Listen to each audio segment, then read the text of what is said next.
आज दुनिया की सबसे खतरनाक दुश्मनों में से एक मानी जाती है अमेरिका और ईरान की दुश्मनी। दोनों देश एक दूसरे को खुली धमकियां देते हैं, प्रतिबंध लगाते हैं और कई बार युद्ध के बिल्कुल करीब पहुंच चुके हैं। लेकिन हैरान करने वाली बात यह है कि कभी यही दोनों देश बहुत अच्छे दोस्त थे। अमेरिका ईरान का सबसे बड़ा सहयोगी था, लेकिन ऐसा क्या हुआ कि दोस्ती को हमेशा के लिए दुश्मनी में बदल दिया। इस कहानी को समझने के लिए हमें जाना होगा लगभग 70 साल पीछे। नंबर 1 साल 1953, जब अमेरिका ने ईरान की सरकार गिरा दी। 1950 के दशक में ईरान के प्रधानमंत्री थे मोहम्मद मोसद्देक। उस समय ईरान का तेल ज्यादातर विदेशी कंपनियों के नियंत्रण में था, खासकर ब्रिटिश कंपनियों के। मोसद्देक ने एक ऐतिहासिक फैसला लिया। उन्होंने ईरान के तेल उद्योग को राष्ट्रीयकृत कर दिया। इसका मतलब था कि अब तेल का पूरा नियंत्रण ईरान सरकार के पास होगा। यह फैसला अमेरिका और ब्रिटेन को बिल्कुल पसंद नहीं आया। इसके बाद CIA और ब्रिटिश खुफिया एजेंसी ने मिलकर 1953 में एक गुप्त ऑपरेशन चलाया। इस ऑपरेशन में सरकार के खिलाफ विरोध प्रदर्शन करवाए गए सेना के कुछ अधिकारियों को अपने पक्ष में किया गया और आखिरकार प्रधानमंत्री मोसद्देक की सरकार गिरा दी गई। नंबर 2, शाह की सरकार और बढ़ता असंतोष। अगले लगभग 25 साल तक ईरान पर शाह मोहम्मद रजा पहलवी का शासन रहा। शाह को अमेरिका का पूरा समर्थन मिला हुआ था। उन्होंने देश को आधुनिक बनाने की कोशिश की, लेकिन उनकी सरकार पर कई आरोप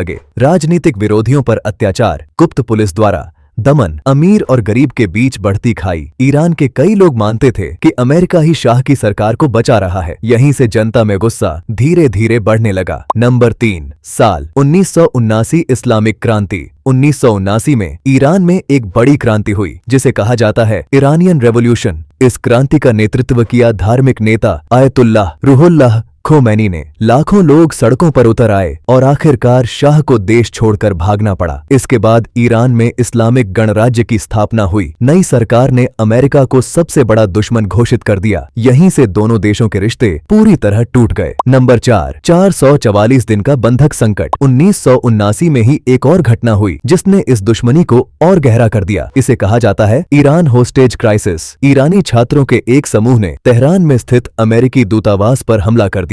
उन्होंने 52 अमेरिकी नागरिकों को बंधक बना लिया। ये बंधक पूरे 444 दिनों तक कैद में रहे। यह घटना अमेरिका के लिए बहुत बड़ी बेइज्जती मानी गई। इसके बाद अमेरिका ने ईरान से कूटनीतिक संबंध तोड़ दिए और कड़े आर्थिक प्रतिबंध लगा दिए। नंबर 5, परमाणु कार्यक्रम का विवाद। समय के साथ एक और बड़ा मुद्दा सामने आया, ईरान का परमाणु कार्यक्रम। अमेरिका और पश्चिमी देशों का आरोप था कि ईरान गुप्त रूप से परमाणु हथियार बनाने की कोशिश कर रहा है, लेकिन ईरान ने हमेशा कहा कि उसका कार्यक्रम बिजली उत्पादन और वैज्ञानिक शोध के लिए है। 2015 में एक बड़ी परमाणु डील हुई जिसे कहा जाता है joint comprehensive plan of action. इस समझौते के तहत ईरान अपने परमाणु कार्यक्रम को सीमित करेगा। बदले में उस पर लगे कई आर्थिक प्रतिबंध हटाए जाएंगे। लेकिन 2018 में डोनाल्ड ट्रंप ने इस समझौते से अमेरिका को बाहर निकाल लिया। इसके बाद फिर से तनाव बहुत बढ़ गया।